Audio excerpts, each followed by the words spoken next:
अस्सलाम वालेकुम नाज़रीन, हाईटेक न्यूज के खबरनामे में आपका खैर मकदम है। मैं हूं नेहा खान। नजर डालते हैं आज की अहम खबरों पर।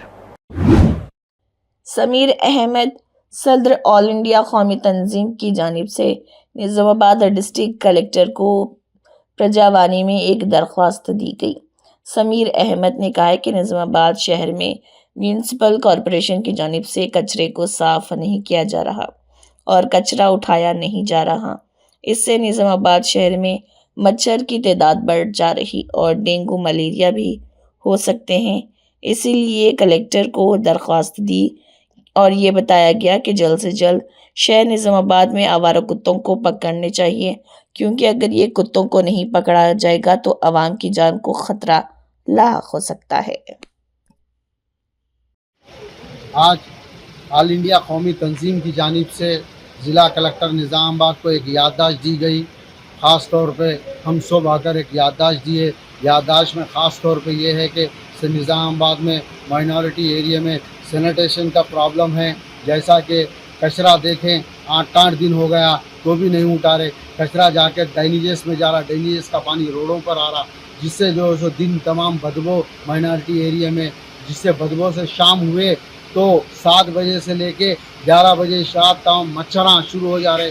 मच्छरों का होने के बाद थोड़ा बहुत ऑल आउट वजह लगा के सो रहे, बोले कि कुत्ते पुकार रहे रात तक, जिसपे हम तमाम माइनॉरिटीज़ के सेहत पे असर पड़ रहा। आज कई लोग सरकारी दवाखाने में शरीक है।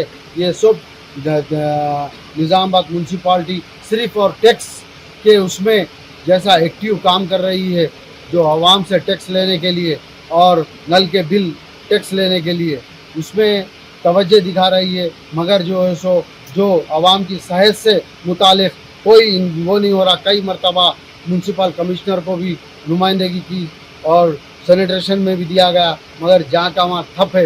निज़ामाबाद में एक उम्मीद जागी थी, दिलीप कुमार आए तो फिल्म इंडस्ट्री के जैसा फेमस है, निज़ामाबाद की तरक्की की राह में लग जाते, मगर ये दिलीप कुमार नहीं, निज़ामाबाद के लिए अमरीश पुरी निकले, क्योंकि हर एक को मालूम अमरीश पुरी क्या करता। रही बात दूसरी कि हम मुतालबा करते हैं मोहम्मद अली शब्बीर साहब से, तेलंगाना गवर्नमेंट के एडवाइज़र, और हम मुतालबा करते हैं तेलंगाना प्रदेश कांग्रेस कमेटी के सदर महेश कुमार गौड़ साहब से कि यहाँ के म्यूनसिपल कमिश्नर को तवज्जो दिलाते हुए म्यूनसिपल कमिश्नर को या तबादला कर दीजिए, नए IAS ऑफिसर को अपॉइंट करते हुए निज़ामाबाद की तरक्की, निज़ामाबाद का सैनिटेशन के लिए जो कि अच्छा काम करने वाले को लीजिए, ना कि जो है सो अमरीश पुरी को। रही दूसरी बात, ख़ास तौर पे माइनॉरिटी एरिया में अभी भी जाके देखें, मेरे पास फोटोज़ के साथ है, आज 8 दिन होगा तो कचरे का तो नाम ही नहीं उठाने का। किसको बोले सैनिटरी इंस्पेक्टर को बोले तो जवान को बोलता, जवान को बोले तो लेबर को बोलते, लेबर को बोले तो कमिश्नर साहब को बोलते। कमिश्नर साहब कोई इंटरेस्ट नहीं बता रहे, ना कभी जोन मीटिंग लेते, ना कभी एरिया का। अभी तक तो मैं देखा हूँ जब से आए हो ना, कोई एक वार्ड का दौरा करते हुए सैनिटेशन के ऊपर नहीं देखे। ऐसे कमिश्नर को चाहिए निज़ामाबाद में IAS को लेकर आकर निज़ामाबाद की तरक्की के लिए आगे बढ़े। मैं फिर एक बार कमिश्नर को हटाओ, निज़ामाबाद के सैनिटेशन को अच्छा करवाओ, दिलीप कुमार को हटाओ, क्योंकि उन्होंने अमरीश पुरी हो गए, नए एक को डेवलपमेंट करने वाले को लेके आओ। अम्बेडकर नगर शेखपेट डिवीजन में जुबली हिल्स हलके में ग्रुप मीटिंग का एहतमाम। मजलिस के सदर बैरिस्टर असदुद्दीन ओवैसी की हिदायत पर मजलिसी कारवान रुकन असम्बली कौसर मोहिउद्दीन ने कॉरपोरेटर मोहम्मद नसीरुद्दीन के साथ अम्बेडकर नगर शेखपेट डिवीजन में मुनक़दा एक ग्रुप मीटिंग में शिरकत की। मीटिंग के दौरान मकीनों से अपील की गई कि वो जुबली हिल्स हलके की बेहतर तरक्की और पेशरफ्त के लिए आइंदा इंतखाबात में कांग्रेस MLA उम्मीदवार नवीन यादव की हिमायत करें और कांग्रेस को वोट दें। అతనికి మేము కూడా చెప్తాము, చెప్పి ఎట్టి ఫస్ట్లో శంషాన వాటి కానీ, రెండోది తెల్ల రేషన్ కార్డు గురించి ఇప్పుడు మన వెంకటేష్ గారు చెప్పినట్టు కొన్ని సంవత్సరాల నుంచి పేర్లు కూడా మార్చడం లేదు. దాని తర్వాత రెండోది ఏంటంటే ఇప్పుడు మనకు పిల్లలు పుట్టిన తర్వాత వాళ్ళ పేర్లు యాడ్ చేయాలంటే కూడా కొన్ని సంవత్సరాల నుంచి బంద్ ఉండే. ఇప్పుడు నేను అనుకుంటా ఒక 5-6 నెలల నుంచి తెల్ల రేషన్ కార్డుల గురించి ఓపెన్ అయింది ఆన్లైన్. మీరు పోయి ఏఎస్ దగ్గర కానీ మన రేషన్ ఆఫీస్లో కానీ MR ఆఫీస్లో కానీ మన రేషన్ కార్డులలో పేరు ఎక్కించుకోవచ్చు. ఇంకోటి ఇక్కడ ఉన్న కొన్ని సమస్యల గురించి మన ఎల్ఏ గారు చెప్పారు, వెంకటేష్ గారు చెప్పారు.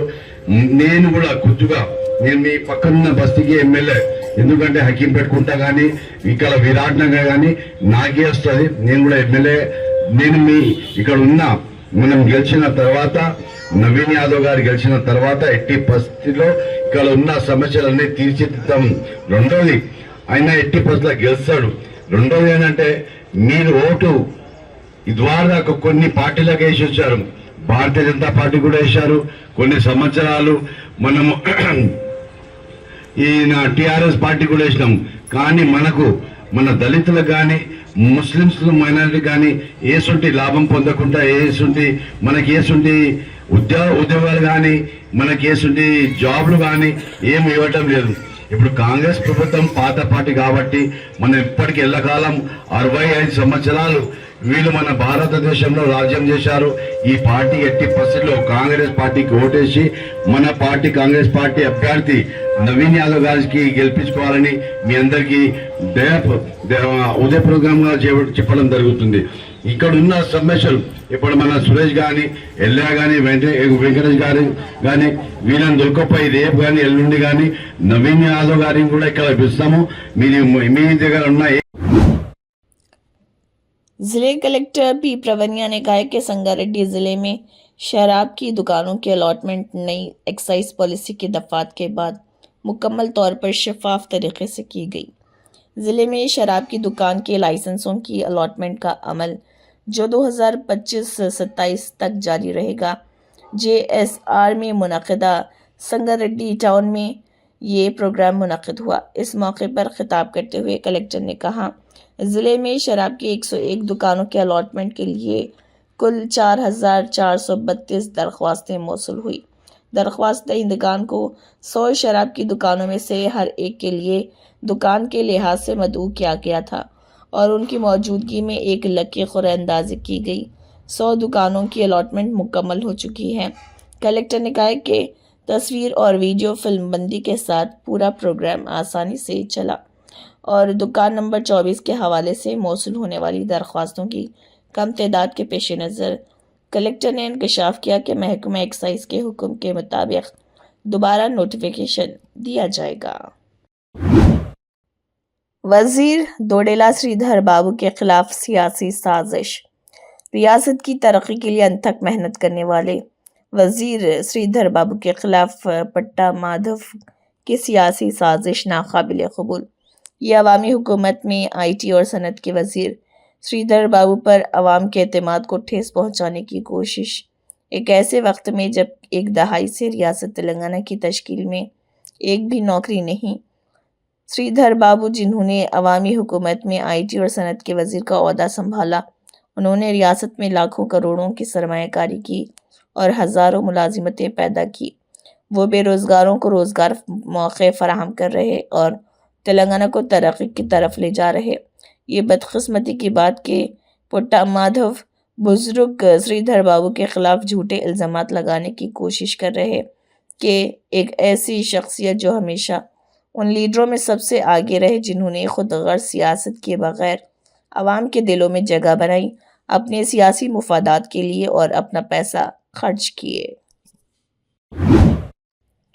आदिलाबाद में इंदिरम्मा इंदुलु हाउसिंग स्कीम के तहत मकानात की मंजूरी के अमल में रिश्वतखोरी के संगीन इल्ज़ामात सामने आए।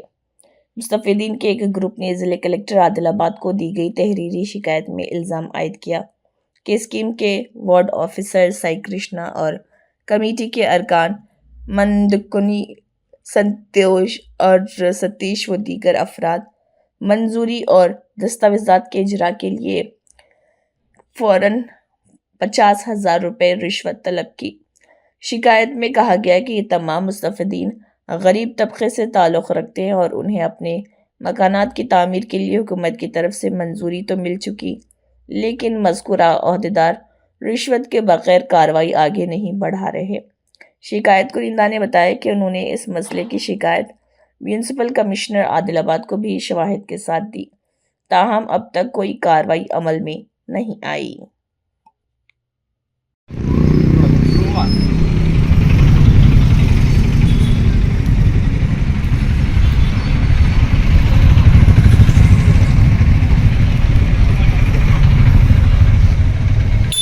कांग्रेस गवर्नमेंट जो कि गरीबों की गवर्नमेंट है, गरीबों की सरकार है, गरीबों के काज के लिए, गरीबों की भलाई के लिए काम करती है। उस कांग्रेस के दौर में आदिलाबाद म्यूनसिपालिटी के वार्ड नंबर 15 में गरीबों का इतना बुरा हाल है। आज वही मसला और वही डिमांड को लेकर कलेक्टर ऑफिस आए हम धरना देने के लिए। इससे पहले गुज़श्ता 2 महीनों से हमने कलेक्टर साहब को, म्यूनसिपल कमिश्नर को ये कई बार रिप्रेजेंटेशन किया था कि हमारे वार्ड के जो वार्ड कमेटी मेंबर्स है वो ward committee members ward officer के साथ मिलकर और कुछ कांग्रेसी लीडरों के साथ मिलकर गरीबों को लूट रहे हैं। एक इंदिरा घर सैंक्शन कराने के नाम पर 50,000 रुपये का डिमांड कर रहे हैं। एडवांस में 10,000 रुपये मांग कर माँ बाकी बिल में 10,000 रुपये का डिमांड कर रहे हैं। हम इस मौके पर कमिश्नर से भी लास्ट टाइम हमने मुतालबा किया था, कलेक्टर साहब से भी मुतालबा किया था। मजबूरन आज सड़कों पर निकल के आना पड़ा है। हमारा ये डिमांड है, ये तमाम लोगों की तरफ से हमारा ये डिमांड है कि हमारे वार्ड का जो वार्ड ऑफिसर है जिसका नाम साई कृष्णा है उसको फौरी सस्पेंड करते हुए एक्शन लिया जाए और ये मामले की तहकीक खत्म की जाए। ये गरीब लोग जो मेरे पीछे खड़े हुए हैं वो लोगों को 2 वक्त का खाना मुयसर नहीं है। ऐसी हालत में जब कांग्रेस गवर्नमेंट ये लोगों के लिए इंदिरा घर 5 लाख का दे रही है, ये लोग रिश्वत के नाम पर 10,000 50,000 कहाँ से ला के दे सकते हैं। लिहाजा कलेक्टर साहब से और एसपी साहब से भी हमारी ये गुजारिश है कि वो भी तहकीक करे। वो बेहतरीन एसपी साहब है, वो भी तहकीक करे। गरीबों के ऊपर जो जुल्म हो रहा है, रिश्वत के नाम पर गरीबों को जो लूटा जा रहा है वार्ड नंबर 15 सुंदरा नगर, नीला नगर, भगत सिंह नगर में, उसके ऊपर तहकीक करते हुए जल्द से जल्द एक्शन लिया जाए। फिर एक बार हमारा ये डिमांड है कि वार्ड का जो ऑफिसर है जिसका नाम साई कृष्णा है, म्यूनसिपल की तरफ से जो जिम्मेदार है वो रिश्वत का डिमांड कर रहा है और उसे इमीडिएट जो है सस्पेंड करना चाहिए। और कांग्रेस पार्टी के कुछ गिने छठे बदमाश जो अपने आप को लीडर कर रहे हैं वो कमेटी के अंदर है, वो लोगों की निशानदेही करते हुए उनके नाम पर भी हम लोगों ने पिटीशन दिया था लास्ट टाइम। हमारे पुराने पिटीशन को निकाल कर वो लोगों के ऊपर एक्शन लिया जाए, ये हमारा डिमांड है। और वार्ड कमेटी के जो मेंबरान हैं उन तमाम को सस्पेंड किया जाए। जो चेयरमैन है वार्ड कमेटी के इंदिरा के, वो बेहतरीन शख्सियत है। जो वाइस काउंसलर रह चुके हैं संगीता मैडम, वो पूरे गरीबों का साथ दे रहे हैं, लेकिन कमेटी वाले उनकी एक भी बात नहीं सुन रहे हैं। लिहाजा हमारी ये गुजारिश है कि सख्त से सख्त कार्रवाई करते हुए वार्ड ऑफिसर को सस्पेंड किया जाए और कमेटी को तहलील किया जाए। शुक्रिया। महबूब नगर के एमएलए यन्नम श्रीनिवास रेड्डी ने दरख्वास्त की है कि नेशनल मेंस मेरिट स्कॉलरशिप के इम्तिहानात में शिरकत करने वाले 100% स्कूल के तलबा को मेरिट स्कॉलरशिप मिलनी चाहिए। उन्होंने महबूब नगर हलके के 100% स्कूलों में ज़ेर तालीम 8वीं जमात के तलबा को national means merit scholarship test से मुतालियाती मवाद मुकामी कैंप ऑफिस में 100% रज़ाकारों के हवाले किया। तंजीम हिफाज अहले सुन्नतुल जमात संगारेड्डी की जानिब से हज़रत मौलाना डॉक्टर मोहम्मद अब्दुल अजीज़ नक्शबंदी सहरवर्दी कामिल तफसीर जामे निज़ामिया की उस्मानिया यूनिवर्सिटी से डॉक्टरेट PhD की तकमील के पुरमसरत मौके पर हाफिज़ वक़ारी मोहम्मद अब्दुल रज़्ज़ाक़ क़िबला के हाथों गुलपोशी व शालपोशी अमल में लाई गई। मौलाना पिछले 8 साल से संगारेड्डी में दर्स कुरान मजीद की खिदमत अंजाम देते आ रहे। दुआ है कि अल्लाह ताला आपकी दीनी खिदमत को कबूल फरमाए और आपको इसी तरह मज़ीद तरक्की के मनाजिल पर गामज़न रखे। कांग्रेस के MLC Addanki Dayakar Balmoor Venkat cantonment MLA Ganesh और मीडिया कमेटी के चेयरमैन सोमा राम मोहन रेड्डी ने रिटर्निंग ऑफिसर के पास शिकायत दर्ज कराई, जिसमें इल्ज़ाम लगाया गया कि BRS पार्टी जुबली हिल से ज़िमनी इंतखाब में क़वाइद की खिलाफ वर्जी कर रही। बालमूर वेंकट MLC ने कहा कि BRS इस तकब्बुर के साथ काम कर रहा कि हम जो भी करेंगे दुरुस्त हो। BRS मीडिया नमस्ते तेलंगाना और टी न्यूज़ में झूठा प्रोपेगेंडा फैला रहा। उन्होंने कहा कि जब हम मीडिया कहते हैं तो हमें तमाम जमातों से मुताल्लिक़ प्रोपेगेंडे के बारे में लिखना चाहिए। మేము ఏది చేసినా చెల్లుతది, మేము ఏది చేసినా నడుస్తది, లేదా మేము ఇదే రకంగా చేస్తామని ఒక అహంకారపూరిత వైఖరితోటి చాలా స్పష్టంగా ఇవి చేస్తున్నట్టు కనబడుతుంది। దానితో పాటు ఏ న్యూస్ పేపర్లో అన్నా కూడా, ఏ న్యూస్ పేపర్ అన్నా గానీ ఛానల్ గానీ వివరించినప్పుడు అందరి అభ్యర్థుల గురించి రాయాల్సిన ఒక బాధ్యత ఆ ప్రచారం చేస్తున్న ఆ పేపర్ల పైన ఉంటది। ఈరోజు నమస్తే తెలంగాణ గానీ, టీ న్యూస్ గానీ, వారికి సంబంధించిన ఛానల్స్ లో, పేపర్స్ లో కూడా అది కేవలము వాళ్ళ సొంత ఎజెండా కోసము, వాళ్ళ సొంత ప్రచార మాధ్యమాలకు ఉపయోగించుకునే విధంగా దాన్ని వాడుతూ అందులో అడ్డగోలుగా అడ్వర్టైజ్మెంట్లు వేసుకునే విధంగా వేసుకుంటారు. ఆ కంప్లీట్ కూడా క్యాండిడేట్ అకౌంట్ లో దాన్ని జమ చేయాలని చెప్పి దానిపైన కూడా మా సోదరుడు రామ్మోహన్ రెడ్డి గారు కంప్లైంట్ ఇవ్వడం జరిగింది. దానితో పాటు ఏదన్నా కూడా MCMC media coordination committee and media certification and monitoring committee approval లేని ఏ వీడియోని కూడా నిరాధారాలు అంటే ఆధారాలు లేకుండా వీడియోని ప్రచారం చేయకూడదు. ఈరోజు బీఆర్ఎస్ పార్టీ కొంతమంది కార్యకర్తలతోటి వీడియోలు చేసి అది ప్రజల నాడి అనే విధంగా దాన్ని వారి అఫీషియల్ హ్యాండిల్స్ లో ప్రచారం చేస్తూ కాంగ్రెస్ ప్రభుత్వాన్ని, కాంగ్రెస్ క్యాండిడేట్ పైన బురద జల్లే ప్రయత్నం చేస్తారు. ఆ రకంగా నిజంగా చరిత్రలోకి వెళ్లి మాట్లాడాల్సిన పరిస్థితి వస్తే మరి కల్వకుంట్ల చంద్రశేఖరరావు గారి చరిత్ర దుబాయ్ శేఖర్ కాడికెళ్ళి మొదలు పెట్టాల్సి వస్తుంది. దుబాయ్ శేఖర్ అనే పేరు ఎవరిది, వారి చరిత్ర ఏంది, వారిపైన ఏ రకమైన కేసులుండే, వారు ఏ రకమైన ఆరోపణలు ఎదుర్కొన్నారు, వారి పరిస్థితి ముందు ఏ రకంగా ఉండే, ముందు అవి అన్ని పునరాలోచించుకొని బీఆర్ఎస్ పార్టీ నాయకులు మా క్యాండిడేట్ గురించి మాట్లాడితే బాగుంటుంది. ఇప్పటికి కూడా బాధ్యతతోటి ఏదైతే ఈ రకంగా ప్రచారం చేయకూడదు, అన్ని నామ్స్ ఫాలో అవ్వాలని చెప్పి అధికారంలో ఉన్నాం కాబట్టి బాధ్యతతోటి ఎలక్షన్ కమిషన్ కి సంబంధించిన అధికారులకి అన్ని ఎవిడెన్సెస్ తోటి నేను, అదేవిధంగా ఎమ్మెల్సీ అద్దంకి దయాకర్ గారు, కంటోన్మెంట్ ఎమ్మెల్యే శ్రీ గణేష్ గారు, సామ రామ్మోహన్ రెడ్డి గారు ఆధారాలతోటి with evidences, video evidences and print evidences, వాళ్ళ social media handle link evidences తో పాటు ఇవాళ వారికి సమర్పించడం జరిగింది. తప్పనిసరిగా దీనిపైన చర్యలు తీసుకుంటారన్న ఒక విశ్వాసం, నమ్మకం మాకుంది. గణేష్ గారు, ఎమ్మెల్యే గణేష్, ఈరోజు మేమే చైర్మన్, మీడియా సెల్ చైర్మన్ సామ రామ్మోహన్ రెడ్డి గారు, ఎమ్మెల్సీ దయాకరణ గారు, ఎమ్మెల్సీ బల్మూరు వెంకటం, నలుగురం కలిసి వారికి ఫిర్యాదు చేసామంటే మా ఉద్దేశం పారదర్శకంగా ఎలక్షన్ జరగాలి. ఈ వైలేషన్ అనేది తప్పు. ప్రజాస్వామ్యంలో ప్రజలు కోరుకునే విధంగా ఎలక్షన్ జరిగి ఎవరికి వాళ్ళు తీర్పు ఇచ్చినా కూడా అది ఓకే అనే విధంగా ఉండాలి. కానీ ఈ రోజు బీఆర్ఎస్ వాళ్ళు ఇటు మతపరమైన ప్రచారం కావచ్చు, మెయిన్ గా ఇప్పుడు ఇంతకుముందు మీకు చూపించినట్టయితే ఏదైతే పోలింగ్ స్లిప్స్ ఇస్తున్నారో అది చాలా తప్పు. కేవలం క్యాండిడేటే కాదు, పార్టీయే కాదు, ఇలాంటి కంపెనీలు ఎవరైతే తయారు చేసి ఇంటింటికి అవుట్ సోర్సింగ్ ద్వారా ఇస్తున్నారో వారి మీద కూడా తగు చర్యలు తీసుకోవాలి. ఎందుకంటే వాళ్ళకి కూడా తెలుసు ఎలక్షన్ సిస్టమ్ లా ఇలాంటి పద్ధతి కరెక్ట్ కాదని. అయినా గానీ వారు పెట్టి బీఆర్ఎస్ క్యాండిడేట్ ఫోటో పెట్టి మరీ ఇంటింటికి ఇస్తున్నారంటే ఈ రోజు వారు ఎంత ఉల్లంఘనకు పాల్పడుతున్నారు అనేది ఆలోచించాలి. బహిరంగంగానే వాళ్ళు సోషల్ మీడియా అన్ని అకౌంట్స్ లో ఏదైతే ప్రచారం చేస్తారో అవన్నీ పబ్లిక్ చేస్తున్నారంటే వారిని ఎవరు చూస్తలేరు అనుకుంటున్నారు. ఖచ్చితంగా ఈ రోజు రిటర్నింగ్ ఆఫీసర్ గారి కంప్లైంట్ ఇచ్చాము. ఎంతైతే బడ్జెట్ అలొకేట్ చేశారో ఎలక్షన్ క్యాండిడేట్ కి ఆ ఎలక్షన్ కాకే ఖర్చు పెట్టాలి, దానికన్నా ఎక్కువైతే వారిని డిఫాల్ట్ చేయాలని కూడా కోరడం గురించే ఇవన్నీ సిస్టమ్ చేశాం. ఈ రోజు రాష్ట్రంలో ఏ ఎలక్షన్ వచ్చినా కూడా ఈ ఎలక్షన్ లో ఆదర్శంగా మా పార్టీ ఈ రోజు ప్రజలందరూ డిసైడెడ్ కాంగ్రెస్ పార్టీ క్యాండిడేట్ ని బలపరిచి ఆశీర్వదించి వారికి సేవ చేసే అవకాశం కల్పించాలని ఎక్కడికి వెళ్లినా కూడా కాంగ్రెస్ క్యాండిడేట్ ని గెలిపియాలి, వారైతేనే డెవలప్మెంట్ అవుతుందని ఎక్కడికి వెళ్ళినా చెప్తున్నారు. మాకు వారి మీద ఇలాంటి దుష్ప్రచారం చేయాల్సిన అవసరం లేదు. ఈ రోజు ఇలాంటి కార్యక్రమాలకు వాళ్ళు పాల్పడుతున్నారంటే కాంగ్రెస్ క్యాండిడేట్, కాంగ్రెస్ పార్టీ గెలుస్తుంది కాబట్టి గెలవకుండా తొండిదారులు చేయాలంటారు. కానీ ఎన్ని తొండిదారులు చేస్తే దానికి పనిష్మెంట్స్ ఉంటుంది. ప్రజలు ఆశీర్వాదం కాంగ్రెస్ పార్టీ క్యాండిడేట్ ఉంటుందని ఈ మీడియా ద్వారా మీ దగ్గర ఎవిడెన్స్ ఏమన్నా మీడియాకి ఇస్తాం, మాకు అన్ని ఖచ్చితంగా ఇస్తాం. అన్ని మీడియాలో మీకు వాళ్ళ ఎక్కడ ఏ అకౌంట్ లో చూసుకున్నా కూడా వాళ్ళు పెట్టింది గ్యారంటీ. నేను రిటర్నింగ్ ఆఫీసర్ గారిని కూడా కోరేది ఏంటంటే ఇలాంటి సిస్టమ్ కరెక్ట్ కాదు. ఏదైతే కంపెనీలు ఈ విధంగా అవుట్ సోర్సింగ్ ద్వారా ఇంటింటికి ఇస్తున్నారో పోలింగ్ స్లిప్స్ వారి మీద కఠిన చర్య తీసుకోవాలని మీడియా ద్వారా వారికి కూడా పర్సనల్ గా చెప్పి చేస్తున్నారు. ఎందుకంటే మేము చేస్తలేము, వేరే వాళ్ళు చేస్తున్నారని వాళ్ళ పార్టీ వాళ్ళు చెప్పే అవకాశం ఉంది కాబట్టి అలా జరగకుండా వాళ్ళ మీద కూడా యాక్షన్ తీసుకోవాలని కూడా కోరడం జరుగుతుంది.